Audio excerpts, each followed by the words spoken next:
এখানে তো লিড ছিল আমার, তকিপাড়া তো ভালো লিড ছিল। হ্যাঁ, 800 কত লিড ছিল।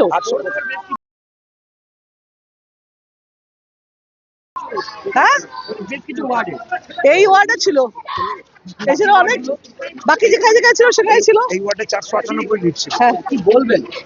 ওরা বুঝবে, ওরা বোঝা উচিত, মানুষ বুঝবে, মানুষের উত্তর দেবে। রাজ্যে আমার কেন্দ্রের নেতা অমিত শাহ খুব ভালো। আমি বাবু খান 9 তারিখে সিউড়িতে প্রচারে আসছেন প্রধানমন্ত্রী। আসবে তো, ডেলি প্যাসেঞ্জারই তো পড়েই, ওরা ইলেকশনের সময় আসে, ইলেকশনের সময় আসবে নিজেদের দল।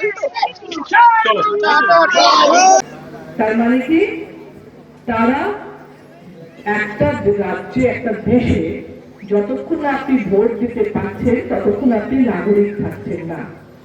নাগরিক হওয়ার সবচেয়ে বড় প্রমাণ হচ্ছে ভোট দেওয়া। সেটাই আপনাকে বন্ধ করে দিচ্ছে, সেটাই আপনাকে আটকে দিচ্ছে। আর কি ভাবে তারা এই দেশকে নিজের মতন করে চালাবে, কি অত্যাচার করলে পশ্চিমবঙ্গ ওদের হতে পারে সেটা আমরা ভাবতে পারছে না।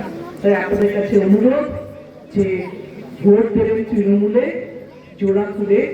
অভিষেক বন্দ্যোপাধ্যায়, যার জন্য নতুন প্রজন্ম রাজনীতিতে আসছে, যাকে ভালোবেসে নতুন প্রজন্ম ভোট করছে, যারা রাজনীতি করছে, তৃণমূল করছে, তাদেরকে আমি আবার বলবো যে ভোট দেবেন জোড়া খুলে তৃণমূলে। ইনশাল্লাহ আমরা আবার আসবো, মমতা ব্যানার্জি আবার জিতবে।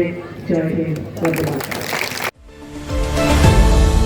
আপনারা দেখছেন এই বেলা বাংলা, শিরোনামে সবার আগে।